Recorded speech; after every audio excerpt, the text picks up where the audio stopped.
భారత్తో పోలిస్తే చైనా చమురు నిల్వల పరిస్థితి చాలా మెరుగ్గా ఉంది. చైనా వద్ద భారత్ కంటే అనేక రెట్లు ఎక్కువ వ్యూహాత్మక నిల్వలు ఉండటం వల్ల సప్లై ఆగినా దీర్ఘకాలం తట్టుకునే సామర్థ్యం ఉంది. స్ట్రాటజిక్ ప్లస్ కమర్షియల్ కలుపుకొని చైనా వద్ద సుమారు 1.2 నుంచి 1.3 బిలియన్ బ్యారెల్ల క్రూడ్ ఆయిల్ నిల్వలు ఉన్నాయి.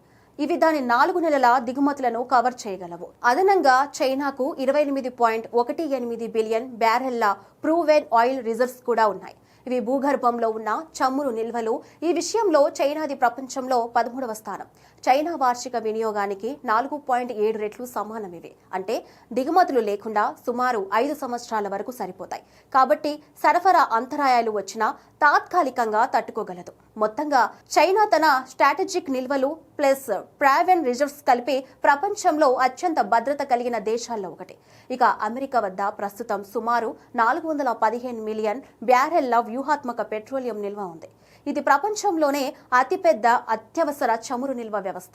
అమెరికా ప్రభుత్వం 172 మిలియన్ బ్యారెల్ల విడుదల చేయాలని తాజాగా నిర్ణయించింది.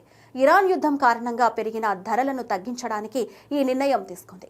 విడుదల చేసిన చమురును తిరిగి భర్తీ చేయడానికి వచ్చే ఏడాదిలో సుమారు 200 మిలియన్ బ్యారెల్స్ కొనుగోలు చేయనుంది.